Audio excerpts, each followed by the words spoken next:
आज आपण रक्षाबंधन विशेष मऊ लुसलुशीत नारळी भात कसा करायचा ते पाहणार आहोत। आजचा नारळी भात आहे ना आपण वाटीच्या अचूक प्रमाणात करणार आहोत, त्यामुळे पहिल्यांदा जरी केलात ना तरी तुमचा हा नारळी भात अगदी मऊ लुसलुशीत आणि एक एक शीत असा मोकळा होईल।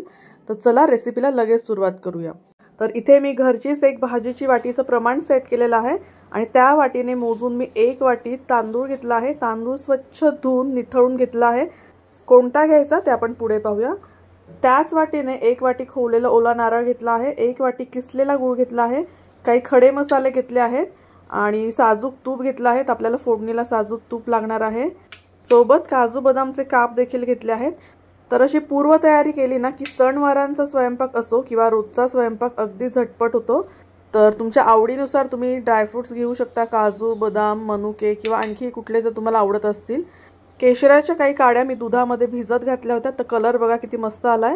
आता गोडाचा पदार्थ आहे म्हणून चवीसाठी अगदी किंचित आपल्याला मीठ लागणार आहे। तुम्हाला जर हवं असेल तर वापरा, नाही वापरलं तरी देखील चालेल। आता प्रत्यक्ष कृतीकडे वळूया। भात मोकळा व्हावा म्हणून काय करायचं, पसरट भांडं घ्यायचं। तर इथे मी पॅन घेतला आहे, तुम्ही कढई पॅन काहीही घेऊ शकता। यामध्ये मी 2 चमचे साजूक तूप घालतीये। आज ना आपण गोडाचा पदार्थ करतो, त्यामुळे शक्यतो भांडं घेताना जाड बुडाचं घ्या, म्हणजे भात करपणार नाही। तर तूप गरम झालंय, यामध्ये काजू आणि बदामचे काप केलेत ना ते आपण छान परतून घेऊया। तोपर्यंत तुम्ही जर चॅनलवर नवीन असाल आणि अजूनपर्यंत सबस्क्राइब केलं नसेल तर लगेच सबस्क्राइब करा, म्हणजे अशा साध्या सोप्या अचूक प्रमाणातल्या रेसिपीज मी तुमच्यासोबत शेअर करत असते। तर इथे काजू बदाम आपले छान गोल्डन रंगावर खरपूस असे भाजून झालेले आहेत किंवा तळून झालेले आहेत। तर आपण ते आता वाटीमध्ये काढून घेऊया।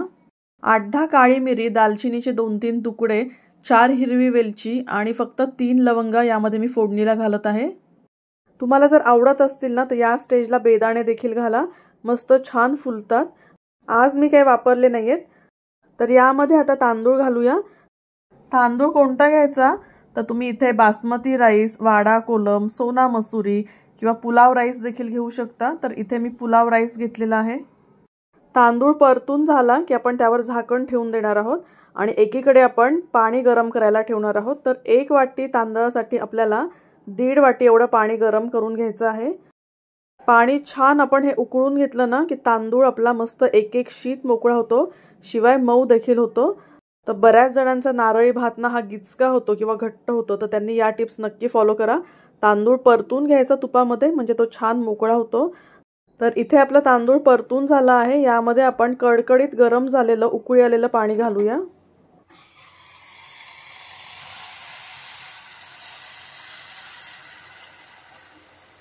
एक वाटी तांदळासाठी मी 1.5 वाटी गरम पाणी हे प्रमाण घेतलं आहे, पण तुम्हाला जर आसट भात हवा असेल तर तुम्ही 2 वाटी पाणी घ्यायचं आहे।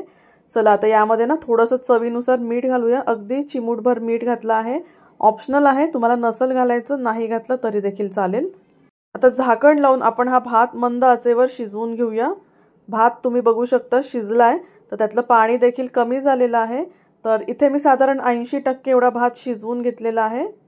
आता या स्टेजला आपण घालणार आहोत 1 वाटी खोवलेला ओला नारळ, त्यासोबतच घालणार आहोत केशराचं दूध। तर केशराचं दूध घातल्याने एक तर स्वाद तर छान येतोच, शिवाय भाताला रंग देखील खूप सुंदर येतो। एकदा व्यवस्थित सगळं छान मिक्स करून घेऊया आणि आता आपण हे झाकण ठेवून पुन्हा 5 मिनिटांसाठी वाफवून घेणार आहोत। भात आपला चांगला वाफला गेलाय। यामध्ये घालूया 1 वाटी किसलेला गूळ। तर गूळ घेताना ना शक्यतो किसून किंवा बारीक चिरून घ्यायचा, किंवा तुम्ही इथे गूळ पावडर देखील वापरली तरी देखील चालेल। तर अगदी हलक्या हाताने आपल्याला हा गूळ मिक्स करून घ्यायचा आहे। गूळ घातल्यानंतर 1-2 मिनिटांसाठी आपल्याला गॅसची फ्लेम मोठी करून घ्यायची आहे। तुम्ही बघू शकता गुळाने पाणी रिलीज केलं आहे। गॅसची फ्लेम लो करून पुन्हा आपण 5 मिनिटांसाठी हा भात ना गुळामध्ये छान शिजवून घेणार आहोत। भाताला गुळाचा गोडवा व्यवस्थित लागलेला आहे। तर आपण तांदळाचं एक शीत बघूया, थोडीशी कसर यामध्ये अजून आहे। तर पुन्हा 5 मिनिटांसाठी झाकण लावून आपण भात शिजवून घेऊ। आता गॅसची फ्लेम बंद करून भात छान मुरू द्यायचा, झाकण लगेच उघडायचं नाही। 10 ते 15 मिनिट भात छान मुरू द्यायचा, म्हणजे त्यामध्ये सगळे फ्लेवर्स एकजीव होतात। आता यामध्ये आपण सगळे ड्रायफ्रूट जे तळून घेतलेत ना ते घालून पुन्हा एकदा मिक्स करून घेऊया। आणि बघा मस्त आपला मोकळा सळसळीत स्वादिष्ट असा नारळी भात तयार झालेला आहे की नाही सोप्पा। योग्य प्रमाण जर घेतलं ना तर पदार्थ कधीच तुमचा बिघडणार नाही। चला आता गरमागरम लगेच सर्व करूया। नारळी भाताचा सुवास ना अगदी घरभर दरवळायला लागलाय. तर या नारळी पौर्णिमेला रक्षाबंधनला असा नारळी भात करून पहा आणि तुमचे अभिप्राय मला कळवायला अजिबात विसरू नका. पुन्हा भेटूया अशाच एका छान आणि साध्या सोप्या रेसिपीसह. तोपर्यंत घरचं खा आणि स्वस्थ रहा. बाय.